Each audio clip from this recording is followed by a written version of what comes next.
प्रणाम सभी मित्रों को। आज आप लोगों के साथ इस लाइव सेशन में अपनी कविता शेयर कर रही हूँ। उम्मीद है आप लोगों को पसंद आएगी और अगर पसंद आए तो आप इसे शेयर भी कर सकते हैं।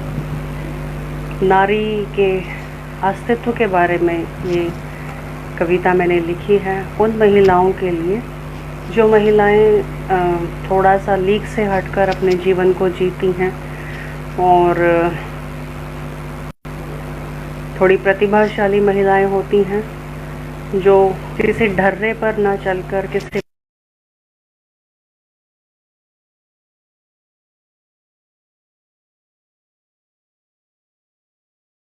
ऐसी महिलाओं को समर्पित है मेरी ये कविता।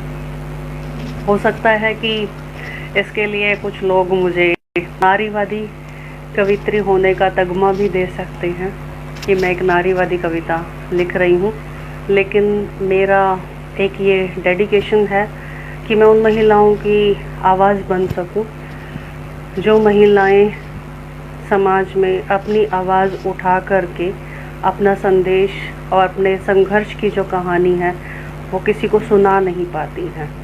तो उन्हीं महिलाओं को, उन्हीं मेरी बहनों को, माताओं को समर्पित है मेरी ये कविता।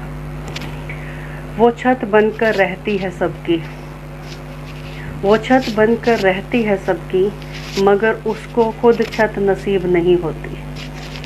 अपने अस्तित्व को समझने वाली स्त्री समाज को हजम नहीं होती। ना ही परिवार उसके भीतर जलते दिए की गर्माहट को छू पाता है। उसे अस्वीकार कर दिया जाता है जंग लगे लोहे की तरह। बारिश में भीगने को और धूप में लहू में तपने को। जो स्त्रियां बेड़ियां नहीं पहन सकती उनको उसकी कीमत चुकानी पड़ती है। यहाँ कुछ भी मुफ्त में नहीं मिलता। ऐसी स्त्रियां कभी महान नहीं होती। वो छत बनकर छत नसीब नहीं होती। उसकी आंखों में आंसू तो होते हैं पर वो किसी को दिखाती नहीं। उसका गला रुक जाता है सिसकियों से पर वो किसी को बताती नहीं। जिसे भी बताती है कभी उसका होता है स्वागत चरित्रहीनता के तगमों से। सभ्य सुशिक्षित संस्कारी समाज में जो छुपे होते हैं इंसानों के चेहरे पहनकर, पर होते हैं भेड़िया शिकार पर प्रेम कर। बगावत के उसके पंखों की कोई पहचान नहीं होती। वो छत बनकर रहती है सबकी, मगर उसको खुद छत नसीब नहीं होती। फिर वो मांगती रहती है भीख अपने प्रेम की और भेड़िए चाटते रहते हैं दांतों में लगा उसका खून। विजयी भाव में शांत स्थिर आंखों से उसके हिस्से की मोहब्बत नपुंसक लिखा करते हैं।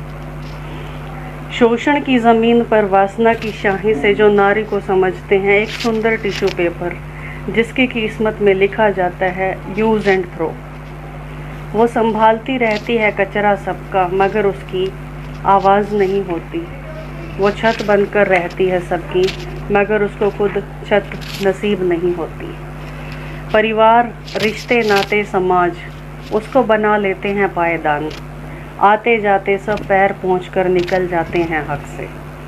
अपने हिस्से की छोटी छोटी खुशियाँ, ख्वाहिशें, सपनों की बलि नहीं देती जो औरतें, उनको ख़ानदान की इज़्ज़त का ठेकेदार बना दिया जाता है।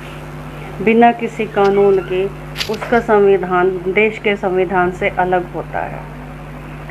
उसके हर अनुच्छेद को लिखा जाता है धरती के मालिकों द्वारा। उनको ताउम्र के लिए जलालत, तोहमत, बेबसी, नफ़रत मुकर्रर होती है। वो छत बनकर रहती है सबकी, मगर उसको खुद छत नसीब नहीं होती।